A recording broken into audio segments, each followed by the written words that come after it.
എന്നെ നിങ്ങൾക്കറിയാമോ? ഞാൻ നിങ്ങളുടെ ഗാന്ധി അപ്പൂപ്പനാണ്. എന്നെ ബാപ്പുജി എന്നാണ് എല്ലാവരും വിളിക്കുന്നത്. കൂടാതെ ഞാൻ നിങ്ങളുടെ രാഷ്ട്രപിതാവുമാണ്. എന്റെ കഥ കേട്ട് പഠിക്കാൻ നിങ്ങൾ തയ്യാറാണോ? ഞാൻ ജനിച്ചത് ഗുജറാത്തിലെ പോർബന്ധറിലാണ്. എന്റെ അച്ഛൻ കരംചന്ദ് ഗാന്ധി, അമ്മ പുത്തലിഭായ്. ഞാൻ ജനിച്ചത് 1869 ഒക്ടോബർ 2-നാണ്. എന്റെ മാതാപിതാക്കളുടെ 4 മക്കളിൽ 4-മനായാണ് ഞാൻ ജനിച്ചത്. ചെറുപ്പത്തിൽ ഞാൻ വലിയ നാണക്കാരനായിരുന്നു. കഥാപുസ്തകങ്ങൾ വായിക്കാൻ എനിക്ക് വലിയ താൽപ്പര്യമായിരുന്നു. എന്റെ 13-ാം വയസ്സിൽ ഞാൻ കസ്തൂർബയെ വിവാഹം കഴിച്ചു. ഞാൻ 1888-ൽ ലണ്ടനിൽ നിയമപഠനത്തിനായി പോയി. ബാരിസ്റ്റർ പഠനം വിജയകരമായി പൂർത്തിയാക്കി നാട്ടിൽ മടങ്ങിവരികയും ചെയ്തു. ദക്ഷിണാഫ്രിക്കയും സത്യാഗ്രഹത്തിന്റെ ജനനവും. 1893-ൽ തൊഴിൽപരമായ ആവശ്യത്തിന് ഞാനെത്തി. അവിടെ നേറ്റാൾ ഇന്ത്യൻ കോൺഗ്രസ് 1894-ൽ സ്ഥാപിച്ചു. എന്റെ ആദ്യത്തെ സത്യാഗ്രഹം ആരംഭിച്ചത് നേറ്റാളിൽ വച്ചാണ്. ദക്ഷിണാഫ്രിക്കയിൽ വെച്ച് എനിക്കൊരു മോശം അനുഭവമുണ്ടായി.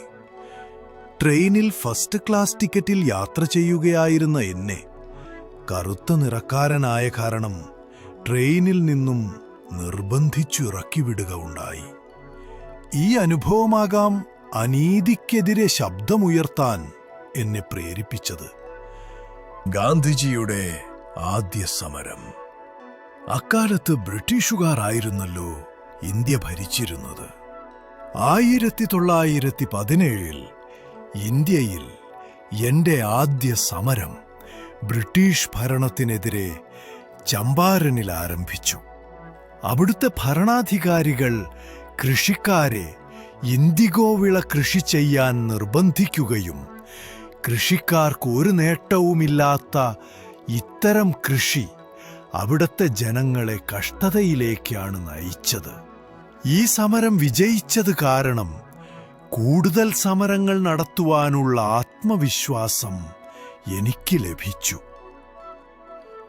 നിസ്സഹകരണ പ്രസ്ഥാനം 1920 മുതൽ 22 കാലഘട്ടങ്ങളിൽ നിസ്സഹകരണ സമരമാർഗം നടത്തുകയും വിദേശ ഉൽപ്പന്നങ്ങളെല്ലാം തന്നെ ഉപേക്ഷിക്കാൻ ജനങ്ങളോട് ആഹ്വാനം ചെയ്യുകയും ചെയ്തു. പകരമായി ഇന്ത്യയിൽ ഉൽപ്പാദിപ്പിക്കുന്ന ഉൽപ്പന്നങ്ങളും ഖാദി പോലുള്ള ഉൽപ്പന്നങ്ങളും കൂടുതലായി ജനങ്ങൾ ഉപയോഗിക്കാൻ തുടങ്ങി. ഇത്തരം പ്രവർത്തനങ്ങൾ ജനങ്ങളെ സ്വാതന്ത്ര്യ സമരത്തിലേക്ക് കൂടുതൽ ആകർഷിക്കാനാണ് സഹായിച്ചത്. ക്വിറ്റ് ഇന്ത്യ സമരം 1942-ലാണ് ക്വിറ്റ് ഇന്ത്യ പ്രസ്ഥാനം ആരംഭിച്ചത്. പ്രവർത്തിക്കുക അല്ലെങ്കിൽ മരിക്കുക, ഇതായിരുന്നു അക്കാലത്തെ പ്രചാരണവാക്യം. ഇന്ത്യയുടെ സ്വാതന്ത്ര്യം 1947 ഓഗസ്റ്റ് 15 സ്വാതന്ത്ര്യം നേടി. ജവഹർലാൽ നെഹ്റു സ്വതന്ത്ര ഇന്ത്യയുടെ ആദ്യത്തെ പ്രധാനമന്ത്രിയായി സത്യപ്രതിജ്ഞ എടുത്തു.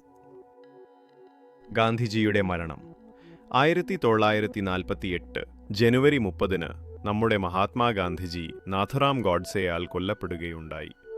അദ്ദേഹത്തിന്റെ മരണം ഒരു യുഗത്തിന്റെ അവസാനം കൂടിയായിരുന്നു. Please do like, share and subscribe for getting more related videos.